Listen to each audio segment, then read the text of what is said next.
Mira, mira, mal.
vist tal com ha anat el partit, per mi aquest punt el dono com a bo, i com si fossin 3, no? Perquè en 2 homes menys bastants minuts, pues això és tot un mèrit.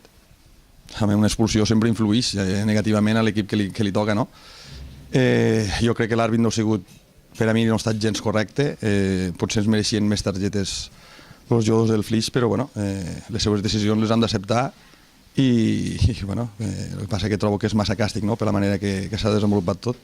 Sí, ja et dic, jo, en 2 homes menys puc empatar contra tot un equip com és el Flix, que tenen aquesta plantilla i en jugadors tan importants aquí que per a nosaltres aquest punt és valuós, no? I més després dels resultats negatius que havíem tingut fins ara, tot el que sumar és bo. Bueno, la veritat, el resum, estic bastant emprenyat perquè no hem sabut guanyar aquest partit, no? Ells amb 9 jugadors hem sabut aprofitar jugar una miqueta més la pilota per terra. Sé que feia molt vent, sé que era difícil jugar, però en superioritat numèrica havíem de matar el partit i no ha sigut així. Una vegada més nos marquen un gol en jugada de córner, que és la segona setmana que ens passa, no? Bueno, les expulsions, eren 2 targetes grogues i me penso que les targetes eren targetes, no? Com en altres també, nosaltres bastantes targetes no ens dan per culpa del vent també, doncs la pilota a vegades marxava i han hagut entrades per culpa del vent, no perquè els jugadors de l'Ametlla volguessin ser agressius ni res, al contrari. Sí, perquè avui el partit no se nos havia d'escapar. L'altre dia contra l'Elldocona la veritat és que vam tindre molt mala sort, no? Però aquesta setmana havíem de guanyar, havíem de saber matar el partit i no ha sigut així. I bueno, la veritat és que decebut pel resultat. Bueno, és que els aspectes podem corregir amb aspectes defensius, amb jugada parada, que potser hem de ser més agressius, però bueno, jo em penso que s'ha de ser més autoritari, no? En defensa s'ha de demanar més, no? Ja posem 3 homes alts en defensa per això, i la veritat és que la pilota aquella, havien 4 defenses i li ha anat al damunt del pit d'un jugador d'ells. Doncs bueno, ara mirarem amb els jugadors, parlarem el dimecres a l'entrenador per què ha passat, però bueno, el mal ja està fet ara.